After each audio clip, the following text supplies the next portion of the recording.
kuwa waxaa jira macaash doona oo meesha ka shaqeeya oo si sharciya iyo wax ku degan yihiin aqoon xalaal iyo xaraam kala garanay ku degan وداعي بوب فهمت انت شركه la soo heshiiyay hadii uu isaga iska saxiixay waxaas waa dhaqan galeen lidaa anu waxaan qabaa lacagaha noocaas xataa Soomaalida lagu ma sheegan karo berit madaxda waxa waaye waa dad wax loo idmaday ma aha dad wax nagu leh anaga awood leh anaga shacabkii anaga ka awood weyn raas Kambooni ilaa raas Caseer wuxuu marayaa xataa in Soomaalidu gaaro qof in jagal laga disho oo meesha u dambayso Soomaalidu oo laga yaabo dad dawladda ku jira inay xataa ka dameeyaan ama ay sidaan soo aragnayba moogta waayihii la soo dhaafay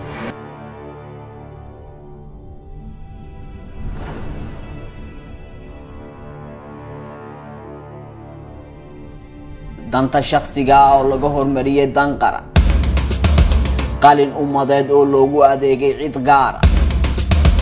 heshiisyo aan sharci ahayn oo dadyow shisheeye loogu daneeyay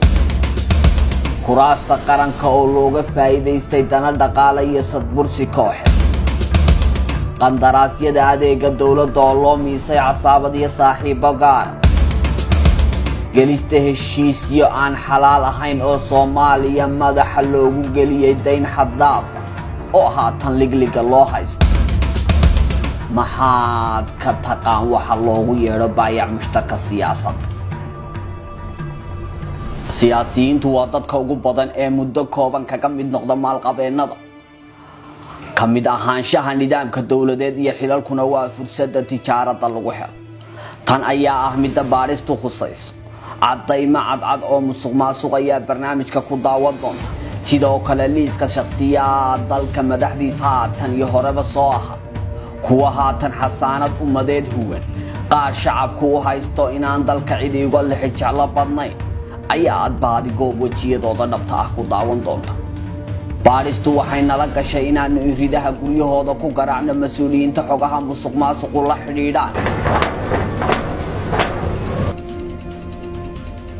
waxaa kaloo qayb ka ah inaan iyagana tagnay ganacsiyada laga tabcaday xilalka ummadda xogaha musuqmaasuqa xarunta xalane ayay nala galeen oo aanu cagta dhignay baahida ugu weyn ee shacabku qabo ayaa ah kala ogaanshaha yaa adeega dadweyne ah yaase ku adeegtay qalin ummadeed waxaan rabnaa oo aan ognahay inay jiraan dadka wanaagsan aan naqaano ee ummadan wax u galay laakiin maxaa inoo diidayo inaan soo helno oo aan soo qabanno dadka dhibka u geysta ummadda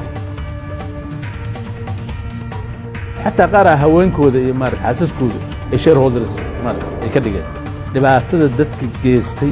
حتى inta maxkamadda keenay hal cafi jalro